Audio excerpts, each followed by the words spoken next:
Hello everyone, स्वागत आप सभी का टॉपर्स टाइम चैनल में। इस वीडियो में हम पढ़ेंगे ऑपरेटिंग सिस्टम का नेक्स्ट टॉपिक, जिसमें हम पढ़ेंगे डिस्क शेड्यूलिंग के बारे में। डिस्क शेड्यूलिंग क्या होती है और डिस्क शेड्यूलिंग एल्गोरिथम्स क्या है, यहाँ से क्वेश्चन देखने को मिलता है, कैसा क्वेश्चन पूछा जाता है वो भी देखेंगे। ओके, तो शुरू करते हैं। सबसे पहले हम जो है डिस्क शेड्यूलिंग पढ़ते हैं कि डिस्क शेड्यूलिंग क्या है, क्यों ज़रूरत होती है। तो देखिए, in multi user system there are many processes that may be running simultaneously. Often many processes request I/O operation. मतलब किसी भी मल्टी यूजर सिस्टम में बहुत सारी प्रोसेस होती है जो रन होना चाहती हैं। कुछ प्रोसेस ऐसी होती हैं जो रिक्वेस्ट करती हैं I/O operation, input output operation from to the disk. ठीक है, डिस्क से the algorithm use to select which I/O request is going to be satisfied first, कि कौन सी इनपुट आउटपुट रिक्वेस्ट जो है पहले जाएगी, ये सिलेक्ट करने का काम जो होता है उसी को क्या कहते हैं, डिस्क शेड्यूलिंग एल्गोरिथम। ठीक है, डिस्क शेड्यूलिंग क्या हो गया कि डिस्क जो है कैसे शेड्यूल की जाती है, उसको शेड्यूल करने के लिए कुछ एल्गोरिथम होते हैं। जैसे हमने प्रोसेस शेड्यूलिंग का पढ़ा, प्रोसेस को शेड्यूल करने के लिए कुछ एल्गोरिथम्स थी, फिर मेमोरी एलोकेशन के लिए कुछ टेक्निक्स थी। तो इसी तरीके से डिस्क शेड्यूलिंग होता है कि कौन सी जो है किसकी रिक्वेस्ट जो है पूरी की जाएगी, फुलफिल की जाएगी, तो उसके लिए होती है disk scheduling. Okay, in order to able to understand evaluate these algorithm one should be familiar with the disk performance parameter. तो डिस्क परफॉर्मेंस पैरामीटर पढ़ेंगे कि वो क्या होते हैं। इसमें आता है एक्सेस टाइम। एक्सेस टाइम में अगर हम बात करें तो दो चीज़ें पढ़ेंगे, एक होता है सीक टाइम और दूसरा होता है लेटेंसी टाइम। ठीक है, तो ये क्या होते हैं, एक्सेस टाइम कैसा होना चाहिए यही देखेंगे। तो देखिए, डिस्क की बात हो रही है। डिस्क मीन्स कोई भी डिस्क, जैसे हार्ड डिस्क हो गई या फिर कोई भी मैग्नेटिक डिस्क हो गई, तो उसमें देखिए क्या क्या होता है। कोई भी डिस्क देखें तो कोई डिस्क जो है कुछ इस तरीके की होती है। ठीक है, उसमें क्या होते हैं, बहुत सारे कॉन्सेंट्रिक सर्कल होते हैं। डिस्क में क्या होते हैं, कॉन्सेंट्रिक सर्कल होते हैं। इन कॉन्सेंट्रिक सर्कल को क्या बोला जाता है, अगर किसी डिस्क में बात की जाए तो इन कॉन्सेंट्रिक सर्कल को बोला जाता है ट्रैक। इसको क्या बोलते हैं, ट्रैक बोला जाता है। फिर इन ट्रैक्स को जो है फर्दर डिवाइड कर दिया जाता है। जैसे मैंने इसे डिवाइड कर दिया, जो भी सर्कल्स थे इनको डिवाइड कर दिया।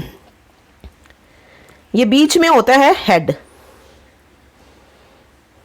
ठीक है, इनको डिवाइड करने के बाद ये एक पर्टिकुलर चीज, ये वाली या फिर ये वाली कह लीजिए, कोई भी हो सकती है, इसमें जो ये चीजें बनी डिवाइड करने के बाद ये क्या कहलाती हैं, ये कहलाती हैं सेक्टर्स। इनको क्या बोलेंगे, इनको बोलेंगे सेक्टर्स। ठीक है, तो जब ट्रैक्स को सब डिवाइड किया जाएगा तो क्या आ जाएंगी, सेक्टर्स जो है हमारे पास मिल जाएंगी। अब देखिए, कोई भी मान लीजिए कोई डिस्क है, मान लीजिए कोई गानों की, जैसे गाने सुनते हैं, कोई डिस्क है हमारे पास गानों की।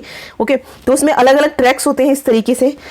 किसी गाने को अगर हमें ढूंढना है और वो हमें पता है कि गाना जो है इस लास्ट वाले ट्रैक पे है, ठीक है, लास्ट ट्रैक पे और इस वाले सेक्टर पे है कोई भी गाना, और हमारा हेड जो है वो एक जगह रहता है, वो सिर्फ एक ही डायरेक्शन में मूव करता है। हेड ये नहीं है कि हेड इस पूरी तरीके से घूम जाएगा।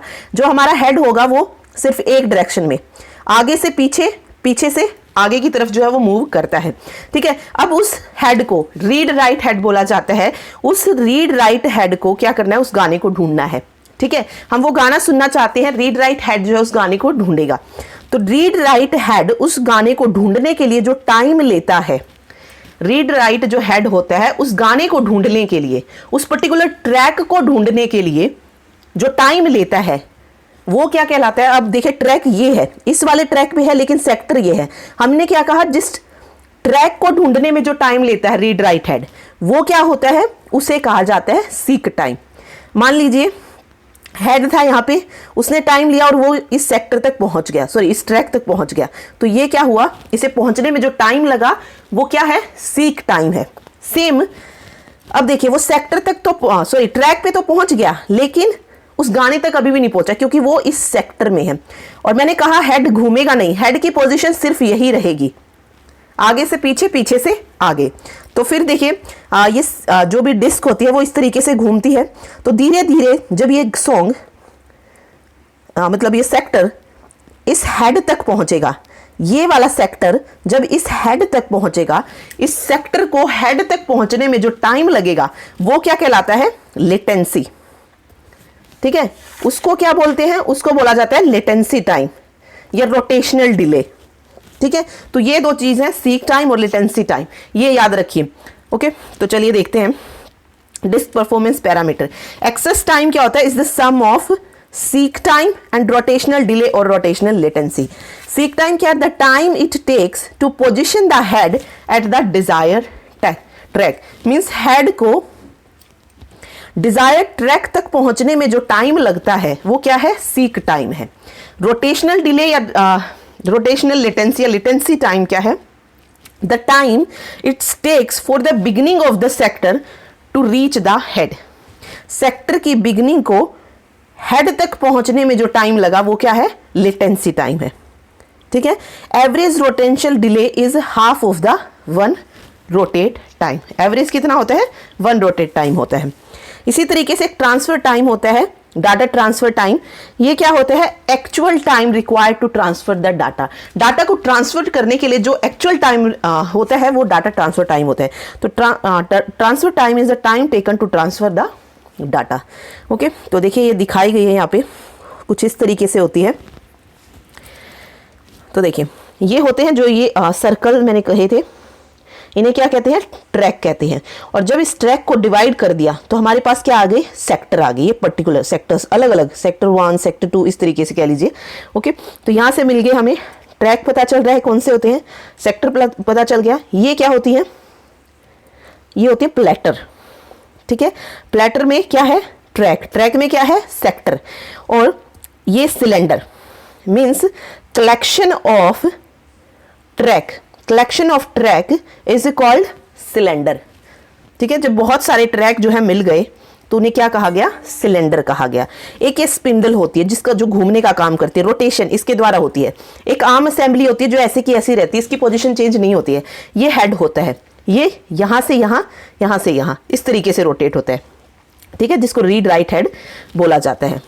ओके, तो ये ही हमने पढ़ा है। तो हमने पढ़ रहे थे कि हेड को पहुंचने में, हेड को ट्रैक को ढूंढने में जो टाइम लगता है, रीड राइट हेड को ट्रैक तक पहुंचने में, डिजायर ट्रैक तक पहुंचने में जो टाइम लगता है वो सीक टाइम हो जाता है। और सेक्टर को हेड तक पहुंचने में, ये घूम के सेक्टर ऑब्वियस इस तरीके से आएगा जब ये घूमेगा। ठीक है, ये जब हेड तक पहुंच जाएगा ये सेक्टर, तो वो क्या हो जाएगा? रोटेशनल डिले या लेटेंसी टाइम हो जाएगा। ओके, तो ये था मेन इसमें। अब बात आती है एल्गोरिथम्स की। तो देखिए डिस्क शेड्यूलिंग एल्गोरिथम में हम क्या क्या पढ़ने वाले हैं? FCFS algorithm, SSTF algorithm, shortest seek time first algorithm. ये होती है first come first served algorithm. एक होती है स्कैन एल्गोरिथम, नेक्स्ट है C scan algorithm, look algorithm और सी लुक एल्गोरिथम। यहाँ से क्वेश्चन कैसे आएगा वो भी मैं बताऊंगी लास्ट में, बट पहले इन्हें समझते हैं कि कैसे जो है इन्हें सॉल्व किया जाता है। ओके, तो चलिए हम शुरू कर रहे हैं। सबसे पहले फर्स्ट कम फर्स्ट सर्व्ड, नाम से ही पता चल रहा है जो सबसे पहले आएगी वही लेंगे हम। ओके, बट इसमें दिखाते कैसे हैं? तो एक हमने एक एग्जांपल लिया, आप चाहें तो इसे पढ़ सकते हैं। In FCFS scheduling the first request to arrive is the first one service. जो पहले अराइव होगी वही सर्विस्ड होगी। ठीक है, FCFS is fair in the sense that once a request has arrived its place in the schedule is fixed.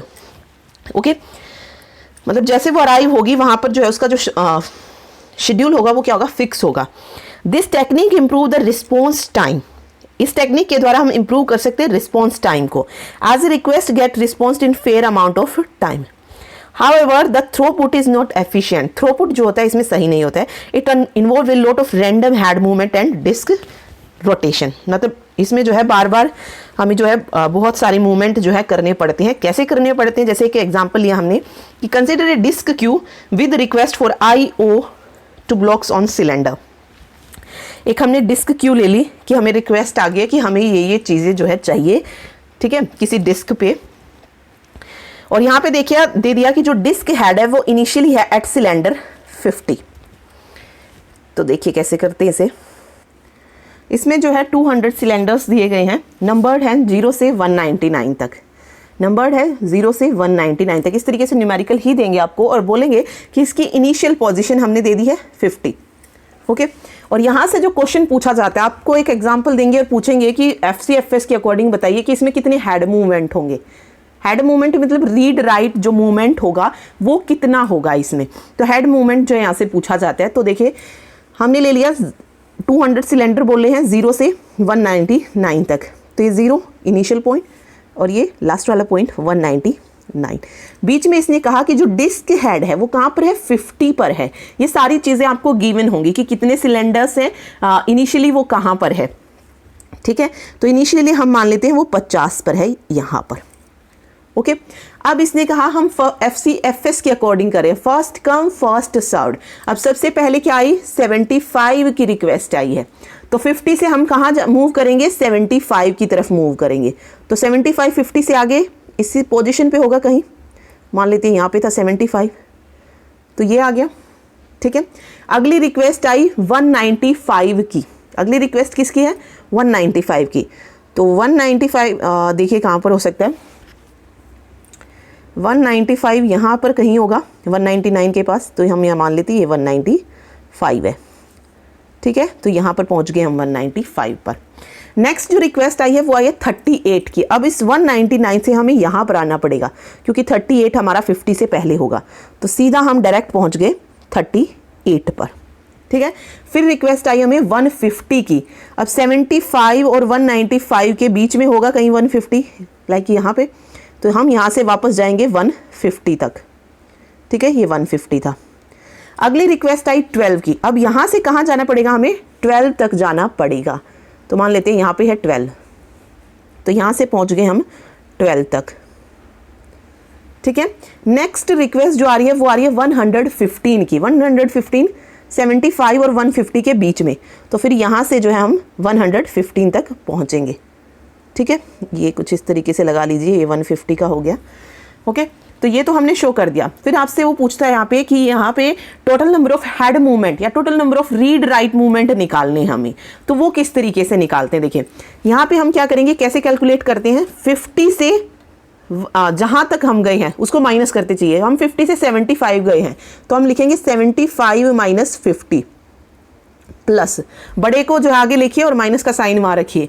75 से 50 आ गया, फिर हम कहाँ गए थे, 195 से 75, तो प्लस कर दीजिए यहाँ पर 195 माइनस 75, ठीक है। फिर 195 से 38 तक प्लस 195 माइनस 38 से हम इधर आ रहे हैं 150 तक, ये 115 था, ठीक है। तो 150 माइनस 38 प्लस 150 माइनस 38 हो जाएगा। आगे देखिए हम 150 तक पहुंच चुके हैं, 150 से हम कहाँ गए, 12 तक गए, तो 150 माइनस 12 हो जाएगा।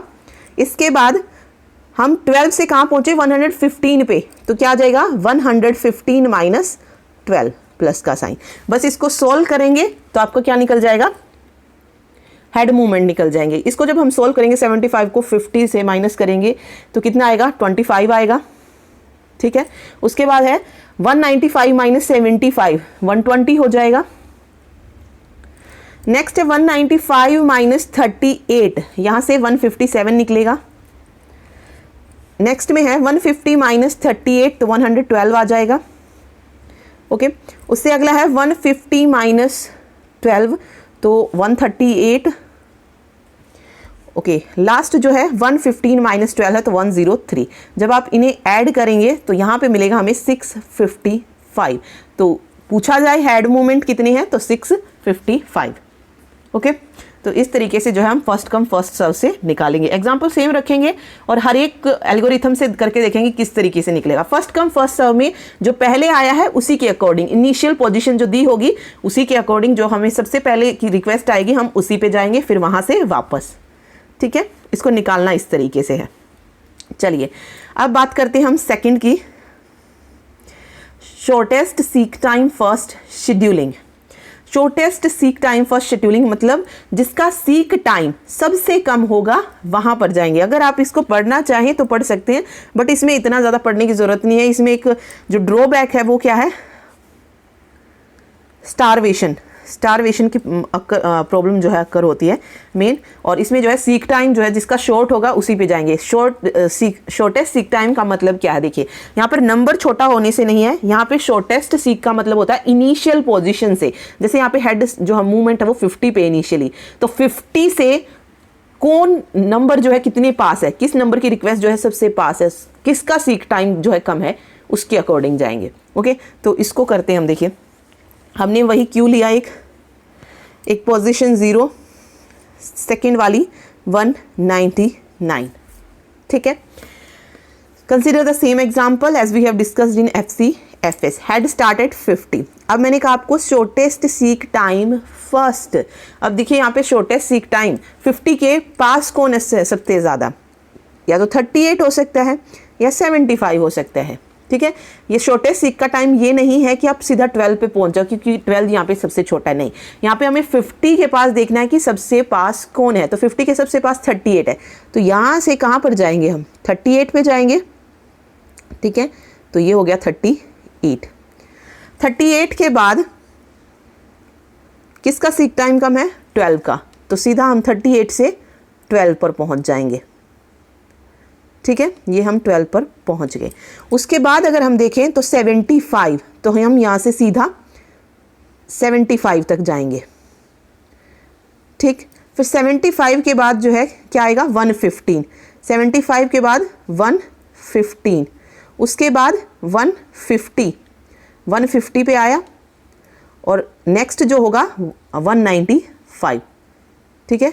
नेक्स्ट 195, 99 तक नहीं जाना है, हमें सिर्फ 95 तक ही स्टॉप कर देना है। ओके, तो शॉर्टेस्ट सीक टाइम में जो है इस तरीके से बनेगा। तो एक बार डिफरेंस भी अगर आप देखेंगे तो 50 और 38 में कितना डिफरेंस है, 12 का डिफरेंस है, लेकिन 50 और 75 में 25 का डिफरेंस है। इसी तरीके से आप 38 में से 12 जाएंगे तो कितना डिफरेंस आ रहा है, 8 में से 2 गए 6, और 3 में से 1 गया 2, 26 का आ रहा है। और 38 और 75 में बहुत ज़्यादा डिफरेंस आएगा। तो इसीलिए जो है हमें सीक टाइम जो है आप इस तरीके से माइनस करके भी देख सकते हैं कि कौन सा शॉर्ट है। ओके, इसमें आप क्या करेंगे, इसमें हम निकाल लेंगे अब वही हेड मूवमेंट कितनी निकलेगी। तो हम 50 से 38 गए थे पहले, तो 50 माइनस 38 प्लस, फिर हम 38 से 12 गए थे, तो 38 माइनस 12 प्लस 12 से हम सीधा गए 75 पे, तो 75 माइनस 12 लिख लीजिए, क्योंकि आप 12 माइनस 75 लिखेंगे तो क्या हो जाएगा, फिर वो आपको क्या करना पड़ेगा, माइनस का लेके आप कंफ्यूज हो जाएंगे कि 75 बड़ा है तो हम माइनस का लिख लेते हैं। ओके, तो यहाँ पे इस तरीके से कीजिए, बड़े में से छोटा करने की, माइनस करने की कोशिश कीजिए। फिर 115 है तो प्लस 115 माइनस 75, अगला जो था 150 था, 150 से 115 और फिर 195 से 150, ठीक है, 195 से 150। तो इस तरीके से जब आप इसे सॉल्व करेंगे तो आंसर कितना निकलेगा, 221 इसका सही हेड मूवमेंट निकल जाएंगे। ओके, चलिए अब देखते हैं थर्ड एल्गोरिथम जो है scan scheduling algorithm. Scan scheduling algorithm में देखिए क्या होता है, ये अगर आप पढ़ना चाहें तो पढ़ सकते हैं, बट हम एग्जाम्पल के थ्रू देखते हैं, वहाँ पर ज़्यादा अच्छे से समझ आते हैं। देखिए स्कैन शेड्यूलिंग की बात हो रही, क्योंकि यहाँ से जो क्वेश्चन आएगा ना वो यही एग्जाम्पल के थ्रू ही देंगे आपको, ठीक है, कि हेड मूवमेंट कितने आएंगे। कोई भी आपको एग्जाम्पल देंगे और एल्गोरिथम का नाम देंगे कि इसके अकॉर्डिंग इसके हेड मूवमेंट बताइए। तो अभी हम पढ़ रहे हैं स्कैन एल्गोरिथम। स्कैन एल्गोरिथम में वही हेड स्टार्टेड 50, तो हम ले लेते हैं 0 से 199 तक। ओके, हेड स्टार्ट हो रहा है कहाँ पर, 50 पर, ये हमने 50 ले लिया, ठीक है।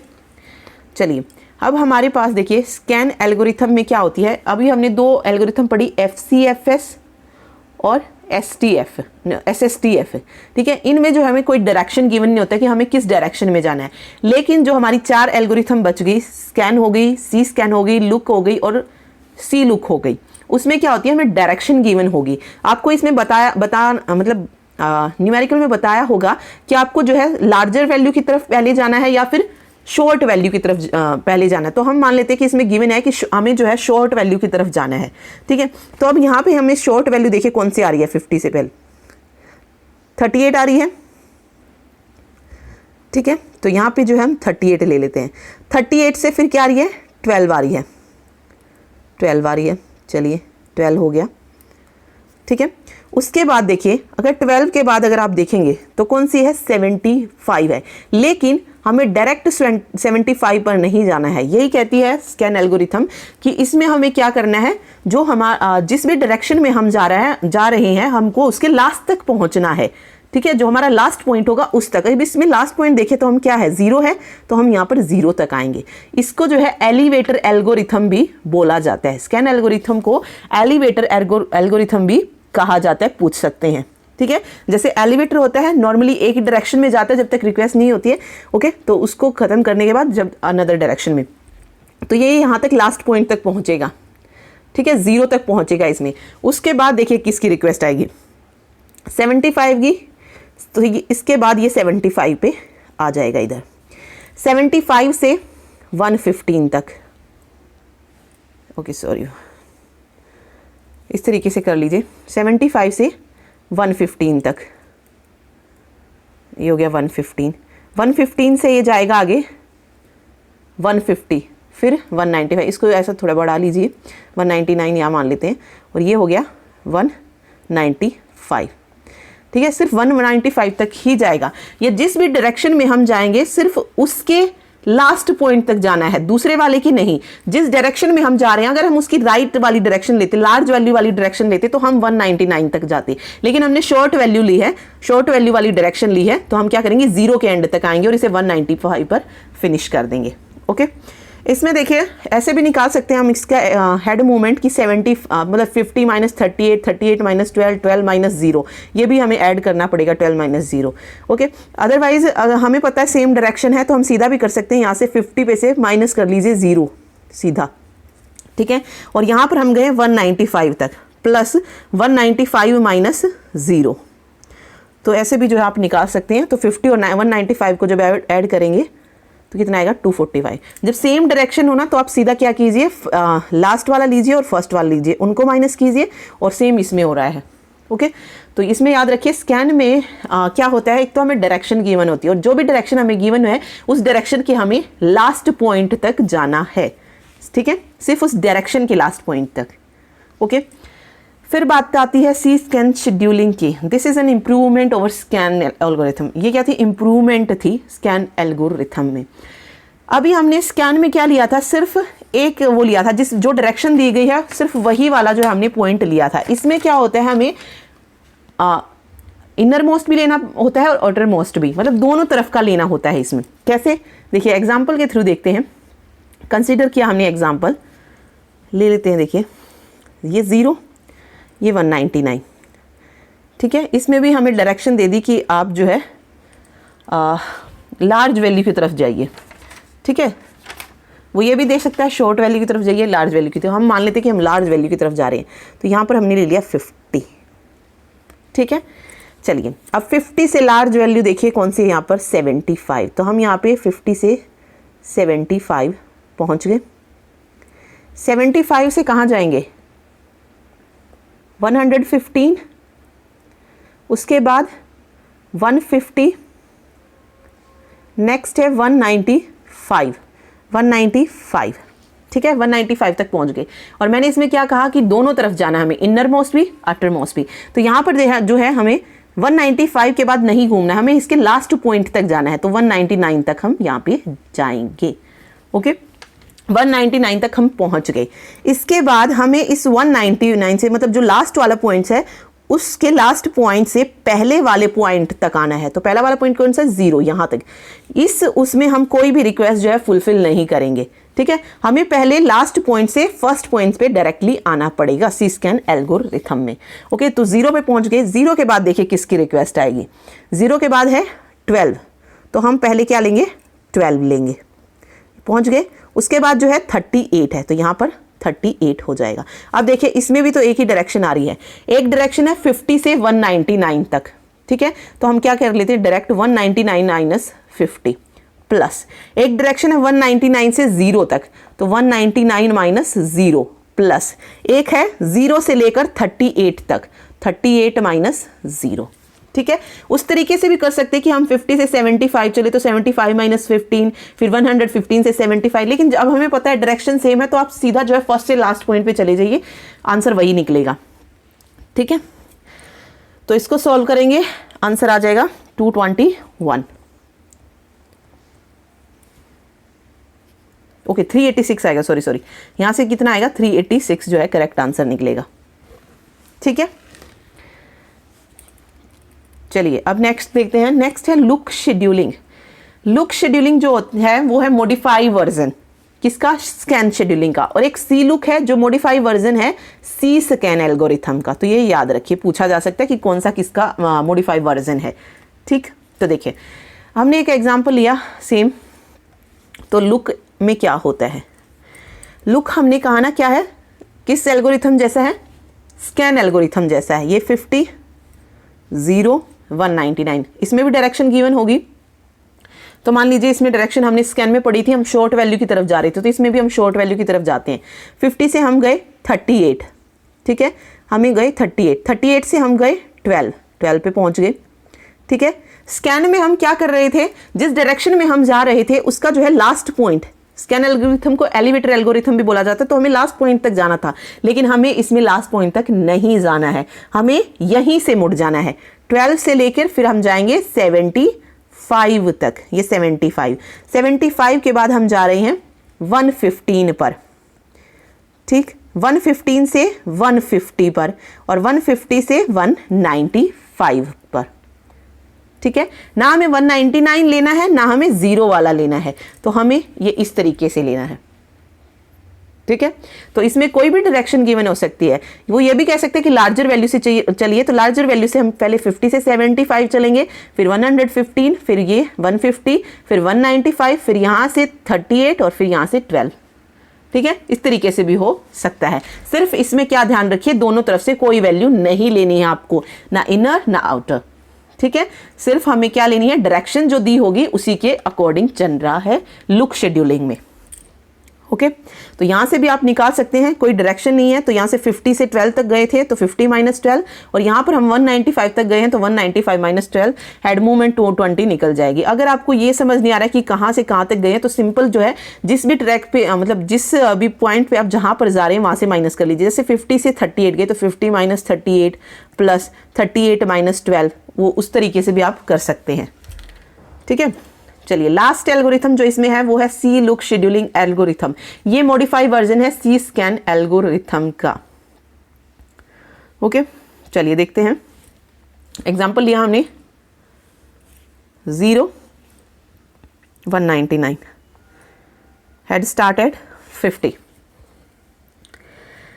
ओके, लुक में हमने क्या पढ़ा था, सी स्कैन में हमने क्या पढ़ा था, क्योंकि सी लुक जो है सी स्कैन का मॉडिफाई वर्जन है। सी स्कैन में हम क्या ले रहे थे, इनर मोस्ट भी ले रहे थे और आउटर मोस्ट भी ले रहे थे, दोनों ही पॉइंट ले रहे थे। ठीक है, और जो डायरेक्शन दी थी उसके अकॉर्डिंग, डायरेक्शन हमने इसमें लार्ज नंबर वाली पढ़ी थी, तो इसमें हम लार्ज नंबर ही लेते हैं। 50 से 75 जाएगा।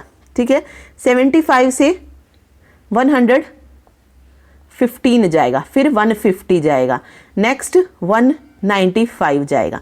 195 के बाद ये 199 पे नहीं जाएगा, क्योंकि ये क्या है, सी स्कैन एल्गोरिथम का मॉडिफाई वर्जन है, और यही डिफरेंस है कि ये दोनों ही कवर नहीं करेगा, ना इनर ना आउटर। तो ये सीधा 195 से क्या होगा, अब देखिए, अब हम लुक में और लुक और सी लुक में क्या डिफरेंस है।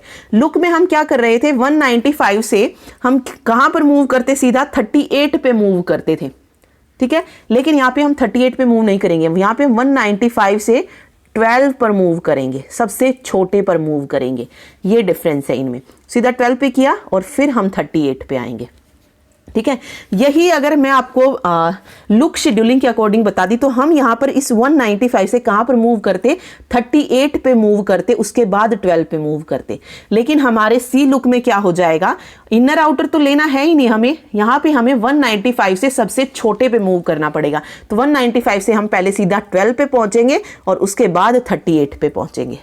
ठीक है, तो यहाँ पे आप कर सकते हैं इसका हेड मूवमेंट कैसे निकालेंगे, 195 माइनस 50, और फिर देखिए 195 से हम कहाँ पहुँचे, 12 तक पहुँचे, तो 195 माइनस 12 और फिर 12 से 38, तो 38 माइनस 12 और इन सबको ऐड कर दीजिए, इसकी हेड मूवमेंट निकल जाएगी और हेड मूवमेंट आएगी 354। ठीक है, तो ये थी डिस्क शेड्यूलिंग और डिस्क शेड्यूलिंग एल्गोरिथम। अब बात करते हैं क्वेश्चंस की कि कैसे क्वेश्चन यहाँ से पूछे जाएंगे।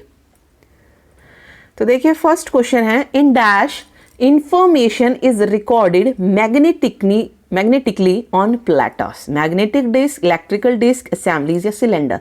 तो किस में होती है इंफॉर्मेशन रिकॉर्ड मैग्नेटिकली, प्लेटर्स में, तो ये होती है मैग्नेटिक डिस्क में। ठीक है, नेक्स्ट है, the head of the magnetic disk are attached to a that moves all the heads as a unit. Head पढ़ा था हमने, या रीड राइट कह लीजिए, वो किस पे अटैच होता है, आर्म पे अटैच था, कुछ इस तरीके से थी डिस्क आर्म, तो डिस्क आर्म हो जाएगा। स्पिंडल क्या होती थी, जिसपे ट्रैक जो थे इस तरीके से घूमते हैं, वो थी स्पिंडल, जो रोटेट करते, रोटेशन के बारे में पूछे तो वो स्पिंडल होती है। ठीक है, ट्रैक हमने पढ़ा था, ट्रैक क्या होते हैं। चलिए अगला देखिए, the set of track that are at one arm position makes up a. अब देखिए सेट ऑफ ट्रैक या कलेक्शन ऑफ ट्रैक जो एक आर्म पोजीशन बना देते हैं। देखिए कुछ इस तरीके से आर्म पोजीशन, इस तरीके से ट्रैक्स थे। ठीक है, तो ये सेट ऑफ ट्रैक्स क्या बन रहा था, सिलेंडर बन रहा था। तो राइट आंसर क्या हो जाएगा, सिलेंडर हो जाएगा। ठीक है, चलिए नेक्स्ट देखिए, the time taken to move the disk arm to the desired cylinder is called. इसने कहा time taken move the disk arm, मान लीजिए यहां पे है हमारा हेड, ये डिस्क आर्म से जुड़ा होता है कुछ इस तरीके से, और इसे डिजायर्ड सिलेंडर भी दे सकते हैं आपको वो, या डिजायर्ड ट्रैक भी दे सकते हैं, क्योंकि सिलेंडर क्या है, कलेक्शन ऑफ ट्रैक्स है, सेट ऑफ ट्रैक है, तो ये कंफ्यूज मत होना कि यहाँ पे ट्रैक या सिलेंडर कुछ भी दे सकते हैं। तो उस हेड को एक डिजायर्ड ट्रैक पर पहुंचने में जो टाइम लगता है वो क्या कहलाता है, सीक टाइम कहलाता है। तो सी ऑप्शन यहाँ पे करेक्ट हो जाएगा। ठीक है, ओके नेक्स्ट है, the time taken for the desired sector to rotate to the disk head. Desired sector को रोटेट होके डिस्क हेड तक आने में जो टाइम लगता है वो क्या है, रोटेशनल लेटेंसी। ठीक है, वो क्या है, रोटेशनल लेटेंसी या लेटेंसी टाइम बोल लीजिए, रोटेशनल डिले बोल लीजिए।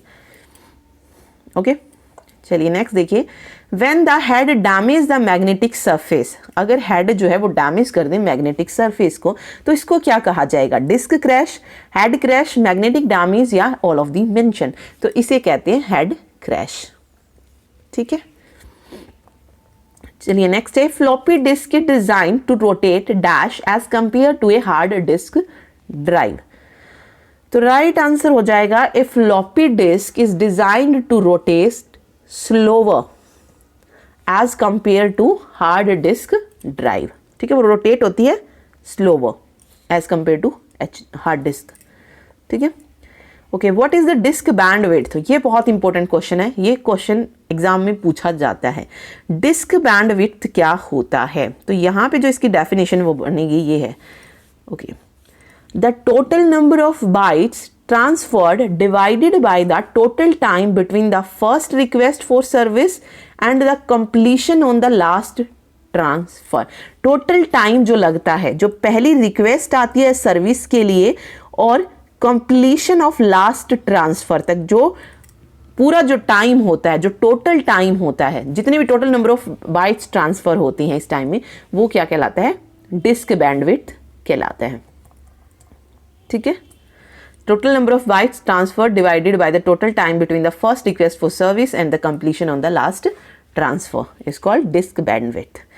Next, whenever a process need I/O or to perform a disk, it issues a। अगर किसी प्रोसेस को I/O की ज़रूरत है तो वो किसके द्वारा करेगी, I/O किससे लेगी, system call to the operating system. तो बी ऑप्शन यहाँ पे सही हो जाएगा। If a process need I/O to perform a disk and if the driver controller is busy, किसी प्रोसेस को I/O की ज़रूरत है लेकिन ड्राइवर या कंट्रोलर जो है वो बिजी है, तो क्या होगा, रिक्वेस्ट क्या हो जाएगी, क्यू पेंडिंग क्यू में चली जाएगी। तो the request will be placed in the queue of pending request for that drive. ठीक है, नेक्स्ट है, कंसिडर एक disk view with request for I/O to block on cylinder. Okay एक हमने आईओ ब्लॉक ले लिया है, रिक्वेस्ट क्यू मिली हमें, और हमें बताना है FCFS scheduling the total number of head movement कितनी होगी। तो इस तरीके से जो है, मैं जो बोल रही थी एल्गोरिथम से क्वेश्चन, वो इस तरीके से देंगे। यहाँ पे सिर्फ वो क्या करेंगे, यहाँ पे चेंज कर देंगे, FCFS की जगह SSTF डालते हैं, लुक डाल सकते हैं। तो यहाँ पे FCFS के अकॉर्डिंग पूछा है कि क्या आएगा। तो FCFS हमने पढ़ा है, कहाँ तक है इसमें देखिए, 0 से लेकर 183 तक है ट्रैक, ओके।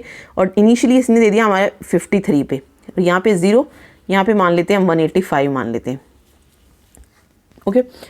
तो देखिए FCFS से फर्स्ट कम फर्स्ट सर्व, 53 से हम सीधा कहाँ जाएंगे, 98 पे जाएंगे। 98 पे हम पहुँच गए, 98 से कहाँ पे, 183 पे जाएंगे, 183 पे मूव करेंगे। 183 के बाद हम सीधा 37 पे मूव करेंगे। 37 के बाद हम दोबारा से 122 पे जाएंगे, ठीक है। इनको साथ साथ लिखते चलिएगा, ओके। 122 से हम क्या करेंगे, सीधा 14 तक पहुंचेंगे, जिसकी भी रिक्वेस्ट आएगी। 14 से हम सीधा 124 तक जाएंगे, 124 यहाँ पे आएगा, सॉरी, हाँ, ओके। 124 से 65, फिर 65 से 67, कुछ इस तरीके से ये बन जाएगा। और निकालते कैसे हैं, अब हमने 53 लिया था, हम 53 माइनस 98 करते चलेंगे, फिर 183 माइनस 98 हो जाएगा। तो इस तरीके से जो मैंने आपको बताया था कि एड मूवमेंट कैसे निकालते हैं, वैसे निकालेंगे। तो आप इसे खुद से निकाल के देखिए, इसका जो राइट आंसर आएगा वो आएगा 640, ठीक है। तो इसको जो है हर एक एल्गोरिथम के अकॉर्डिंग करके देखिए, ठीक। चलिए नेक्स्ट देखते हैं। SSTF algorithm like SJF dash of some request, okay. Shortest seek time first algorithm like shortest job first may cause starvation of some request, ठीक है। स्टारवेशन की जो है प्रॉब्लम हो सकती है। In the dash algorithm, the disk arm start at one end of the disk and move toward the other end. Okay, servicing request till the other end of the disk. At the other end, the direction is reverse and servicing continuous. Okay, इसने कहा कि किस algorithm में जो है disk arm start होता है एक वन एंड से, मतलब कोई भी इनिशियल एंड आपको दिया होता है वहाँ से शुरू होता है, और ये जो है तब तक जाता है request till the other end of the disk, मतलब कि दूसरे के एंड तक जाता है, चाहे वहाँ तक जो है उसे रिक्वेस्ट ना मिली हो, लेकिन उसको कंप्लीट करके आता है। जैसे लार्जर में था तो हम एक इस तक जाएंगे और फिर जो है दूसरी में कंटिन्यू करेंगे, ठीक है, रिवर्स उसमें। तो ये किस में था, एक पोजीशन से सिर्फ एक ही तरफ जो है हम जा रहे हैं लास्ट एंड तक। तो ये एल्गोरिथम थी स्कैन एल्गोरिथम, तो बी ऑप्शन यहाँ पे करेक्ट हो जाएगा, ठीक है। नेक्स्ट है in the dash algorithm the disk head move from one end to the other servicing request along the way when the head reaches the other end it immediately returns to the beginning of the disk without servicing any request. तो ये भी पढ़ा हमने, sorry एक minute, हम ऐसे थे, हम क्या पढ़ रहे थे, लार्ज में जा रहे तो हम यहाँ पे पहुंचे इसके बिल्कुल लास्ट में, और इसने कहा कि लास्ट से ये बिल्कुल बिगिनिंग में पहुंच जाता है। इस लास्ट से बिना किसी रिक्वेस्ट को फुलफिल किए जब ये बिगिनिंग में पहुंच जाता है, disk without servicing any request on the return trip, मतलब जब ये लास्ट एंड से बिगिनिंग पे आता है, कोई रिक्वेस्ट फुलफिल नहीं कर रहा है, बिगिनिंग में आने के बाद ये रिक्वेस्ट करता है। ये कौन सी एल्गोरिथम थी, ये थी सी स्कैन एल्गोरिथम, ठीक है। ये क्या थी, सी स्कैन एल्गोरिथम थी। तो ये राइट आंसर सी स्कैन, ठीक है।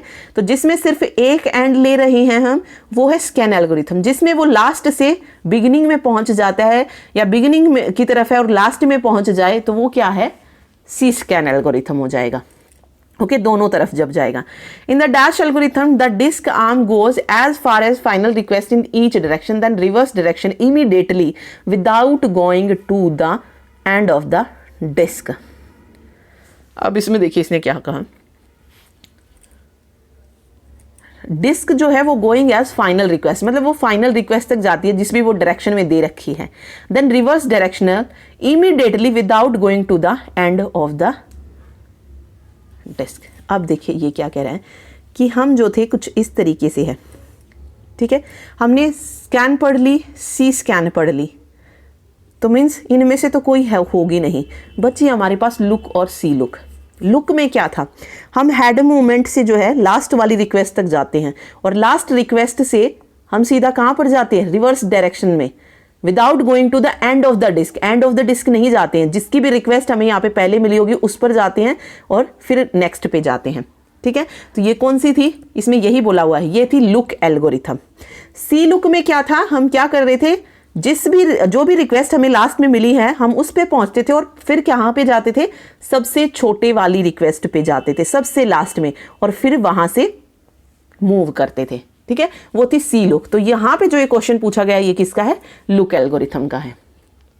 ओके, तो ये थे क्वेश्चंस जो पूछे जा सकते हैं।